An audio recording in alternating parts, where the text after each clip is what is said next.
Bueno, vamos a hablar sobre los resultados del estudio Correlación y Concordancia del ultrasonido Doppler carotidio y ecocardiografía con la monitoría hemodinámica invasiva en los pacientes críticamente enfermos.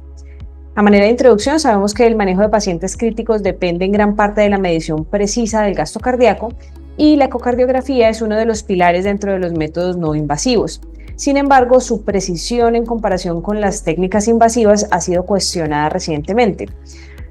Hay algunos estudios recientes que sugieren el potencial del Doppler carotidio para estimar el gasto cardíaco, pero los resultados aún son inconsistentes respecto a la fiabilidad y la precisión de estas medidas.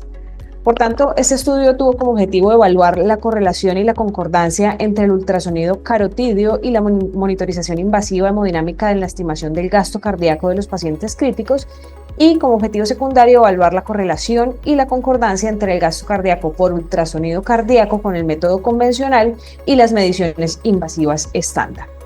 Este es un estudio prospectivo de correlación y concordancia que incluyó 49 pacientes adultos críticamente enfermos en un hospital de tercer nivel que tuviesen la necesidad de tener medición invasiva del gasto cardíaco durante su estancia en UCI a través de diferentes sistemas de monitoreo como Swan-Ganz, PICO o EB1000. Se excluyeron aquellos pacientes con arritmias, con valvulopatías severas, pacientes embarazadas o aquellos pacientes con pobre ventana acústica que imposibilitara las mediciones. A todos los pacientes en la unidad de cuidado intensivo se les hizo una medición del Doppler carotidio bilateral. Posteriormente, a aquellos pacientes con ventana acústica adecuada se les hizo una medición de gasto cardíaco a través de ultrasonografía cardíaca con la técnica estándar ampliamente conocida y de manera concomitante se registró la medición invasiva del gasto cardíaco por un operador diferente al operador de la ecocardiografía y de la ultrasonografía carotidia que estaba ciego a los resultados de la monitoría invasiva.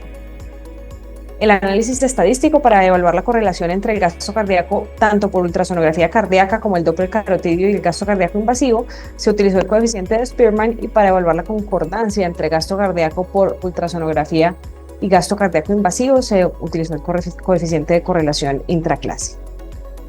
Se incluyeron entonces 49 pacientes, la mayoría de ellos masculinos, con un diagnóstico principal de hemorragia subaracnoidea y los demás diagnósticos son los que ven en pantalla. También una proporción muy importante de esos pacientes estaban recibiendo de manera activa o vasopresores o inotrópicos o vasodilatadores. El sistema de monitoría invasiva más utilizado fue el sistema PICO para el 63.3% de los casos. Y lo que se observó fue que la correlación de los monitoría invasiva del gasto cardíaco con la ultrasonografía cardíaca por técnica convencional, es decir, la medición del BTI a través del tracto de salida del ventrículo izquierdo, fue apenas moderada con un R de 0.5. Se hizo un ajuste de ángulo en la ultrasonografía cardíaca para mirar si eventualmente la correlación mejoraba y los resultados fueron bastante similares con un R también de 0.5. Y esto fue consistente al hacer el análisis no a través del gasto cardíaco, sino del índice cardíaco. Cuando se evaluaron las variables carotidias, se tomaron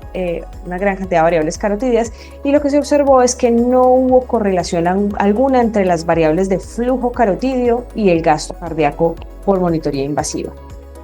Ya que había una proporción muy importante de pacientes con patología neurocrítica, se hizo un subanálisis de aquellos pacientes con diagnóstico de hemorragia subaracnoidea o alguna otra patología neurocrítica y aquellos pacientes no neurocríticos, y los resultados fueron bastante similares entre los grupos. Adicionalmente, las concordancias, como ven en pantalla, de la ultrasonografía cardíaca con la monitoría invasiva fue moderada.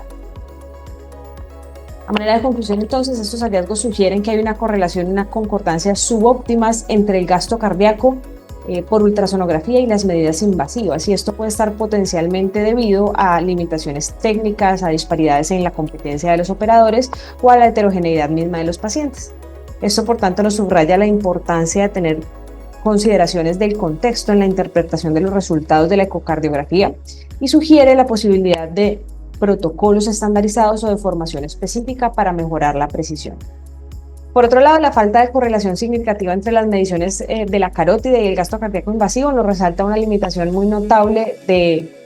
la ultrasonografía carotidia para predecir el gasto cardíaco invasivo. Y esto puede verse por varias razones. La primera de ellas es que las carótidas son vasos extratorácicos y el flujo también se ve influido en estos casos por otros factores que son extracardíacos, como por ejemplo la resistencia vascular periférica y la dinámica del flujo sanguíneo cerebral. Por otro lado, había una proporción importante de pacientes con patología neurocrítica y sabemos que estos pacientes tienen dinámicas de flujo sanguíneo cerebral diferente y que estos mecanismos fisiopatológicos nos sugieren que las mediciones del flujo carotídeo pueden no necesariamente reflejar con precisión el gasto cardíaco, ya que pueden verse influenciadas por la dinámica cerebral en lugar de únicamente por la función cardíaca. A pesar de que realizamos un subanálisis de los pacientes con condiciones críticas no neurológicas para mitigar este sesgo, aún así los hallazgos siguieron siendo consistentes con los de la cohorte general. Es imperativo entonces que las investigaciones futuras se centren en perfeccionar metodologías y modelos predictivos que sean clínicamente relevantes y sobre todo validados estadísticamente para que podamos mejorar la monitorización hemodinámica y optimizar así las estrategias de tratamiento en pacientes críticamente enfermos. Este enfoque nos va a garantizar que las decisiones clínicas estén firmemente basadas en la evidencia para mejorar los desenlaces clínicos eventualmente de nuestros pacientes.